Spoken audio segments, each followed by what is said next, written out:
Halo, Assalamualaikum warahmatullahi wabarakatuh. Pemirsa, kita berjumpa lagi dengan channel Dinas Kominfo Pemerintah Kabupaten Pasaman Barat. Saat ini kita akan memberikan penjelasan tentang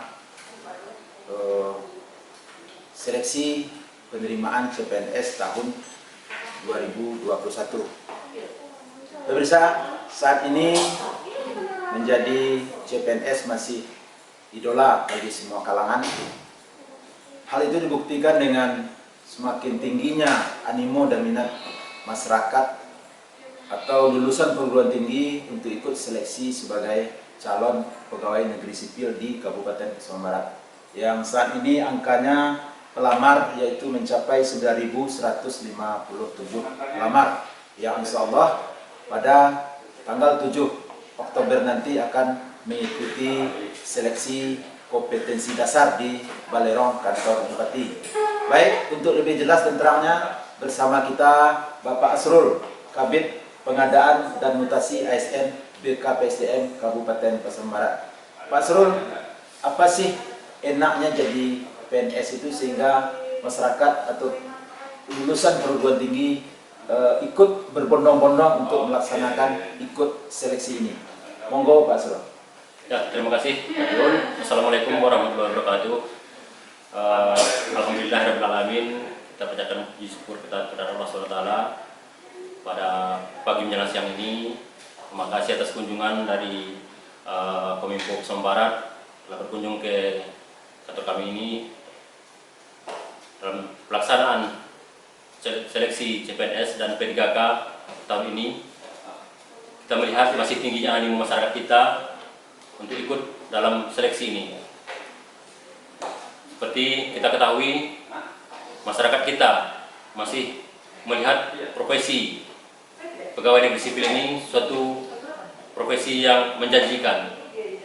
Seperti kita ketahui dan dapat kita lihat dengan banyaknya masyarakat kita yang ikut mendaftar dalam pelaksanaan seleksi CPNS dan P3K ini.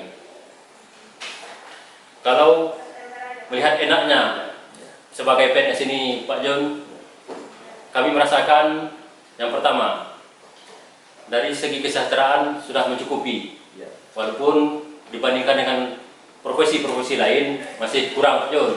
Nah, kalau kita lihat profesi lain sebagai misal advokat, notaris, mereka cukup berhasil, sukses. Dan juga profesi yang sebagai pegawai, terutama PNS, mereka sudah terjamin masa depannya itulah kira-kira Pak John. Mereka diberi pekerjaan sampai batas usia pensiun, dan di masa pensiun mereka diberi uang pensiun. Dan seperti kita ketahui juga, kesejahteraan pegawai makin hari pemerintah berusaha untuk meningkatkan. Dahulu kala kita dengar ada namanya guru sembako beras dengan gaji yang cukup kecil, tetapi yang namanya pegawai tetap bekerja sebaik-baiknya untuk memenuhi target-target yang telah ditetapkan oleh pemerintah daerah kita, terutama mensejahterakan masyarakat. Inilah tugas pokok dari pemerintah, itu tentunya bagi dari tugas pegawai itu sendiri. Itu mungkin Pak Jun, kenapa makin masih tingginya animo masyarakat untuk ikut dalam seleksi pegawai ini. Baik, kemudian bagaimana mekanismenya pelaksanaan seleksi CPNS ini dengan jumlah yang mencapai ribuan itu, Pak Asrul? Pelaksanaan ujian ini sudah berlangsung pada tahapan seleksi kompetensi nantinya. pada saat sebelumnya mereka telah ikut seleksi administrasi melalui aplikasi CSN yang dikelola oleh BKN. Mereka mendaftar langsung, mendaftar per individu. Setelah mereka daftarkan persyaratan-persyaratan yang memenuhi, mereka keluar akun sebagai peserta, dinyatakan lolos. Setelah dinyatakan lolos, bagi yang tidak lolos ada kesempatan masa sanggah. Pada saat ini masa sanggah sudah terlewat. Kita akan masuki tahapan ujian atau seleksi kompetisi dasar yang insya Allah kita laksanakan pada tanggal 7 sampai 21 Oktober nantinya. Sementara yang kita terima nantinya lebih kurang 1.400-an, berarti lebih dari 300% mereka akan tersingkir. Tentunya agar terhindar dari kita menjaga netralitas, supaya seleksi ini terhindar dari kolusi dan nepotisme ini. Seperti kita ketahui, pelaksanaan ini dari awal sudah menggunakan teknologi IT. IT ini sangat sulit dibobol atau di hacker oleh teman-teman ataupun nantinya kerjasama. Jadi dijamin kerahasiaan. Keamanannya Pak Surya. Seperti sebelumnya ujian ini melalui ini soal-soal tidak sama. Ini sudah di random oleh BKN dan melalui tim perakit soal. Mereka sudah saat mereka ujian sekarang direncanakan 150 orang Pak John per sesi dengan 150 PC komputer. Mereka di jarak 1 meter dengan tetap dengan prokes. melakukan prokes. Nah, jadi harapan kita dengan IT ini ya kompetensi masing-masing lah yang muncul tanpa melihat teman. Karena apa? Di soal nanti tidak ada soal yang sama satu sesi ini. Artinya dijamin kemurnian dari hasil ini. Kompetensi kita dalam ujian seleksi CPNS kita tahun ini Pak Surya. Ya. Baik Pak Surya, ada enggak tip-tip khusus Pak Surya supaya para peserta ini bisa lolos dalam melaksanakan dalam peserta CPNS ini?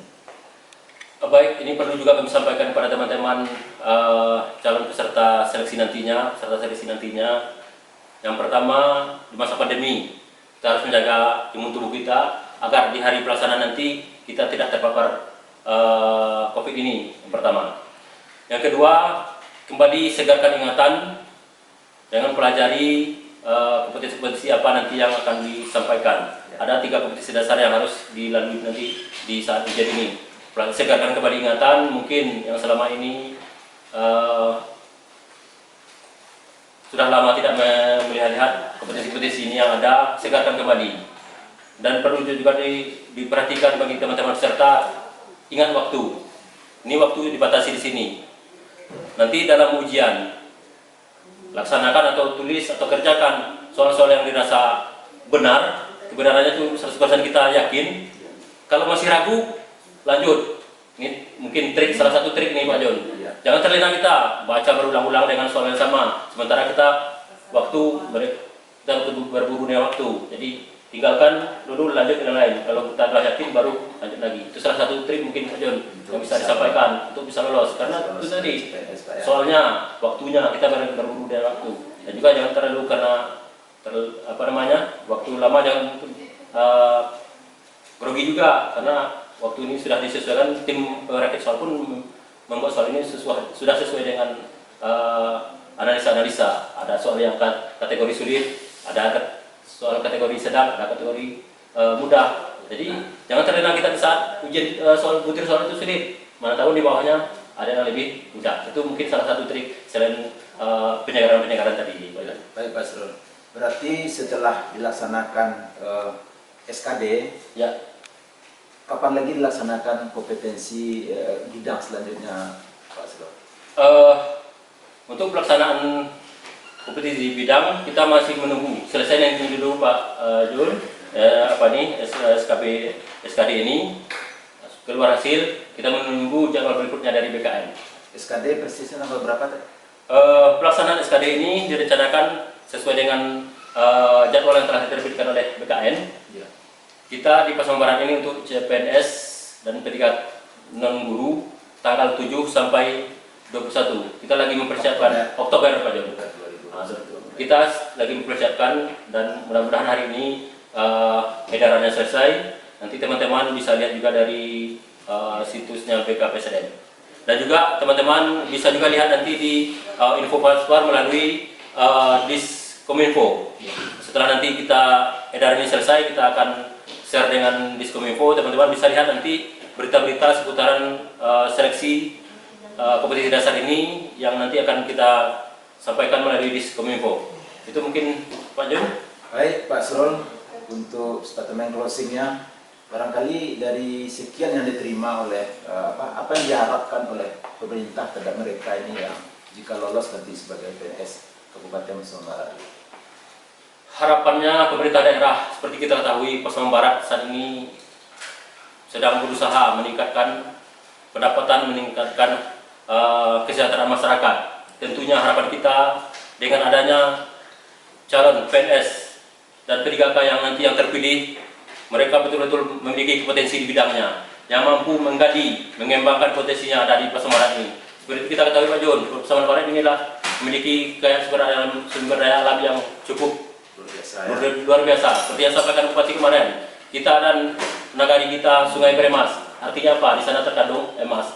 Jadi harapan kita PNS atau PKK yang terseleksi nanti atau yang lolos nanti Pak Jun betul-betul bisa mengemban amanah ini. Itu harapan kita bersama, dan mudah-mudahan kita diberikan kekuatan, kesehatan, dan pelaksanaan CPNS ini dan P3K ini berjalan dengan sebaik-baiknya. Baik, terima kasih pemirsa. Itu penjelasan dari Bapak Asrul Kabid Pengadaan dan Mutasi ASN BKPSDM Pemerintah Daerah Kabupaten Pasaman Barat. Semoga penjelasan dan berbincang kita ini bisa bermanfaat dan didengar oleh para calon peserta CPNS atau P3K yang akan melaksanakan ujian pada bulan Oktober nanti. Baik, terima kasih pemirsa. Sampai jumpa. Assalamualaikum warahmatullahi wabarakatuh.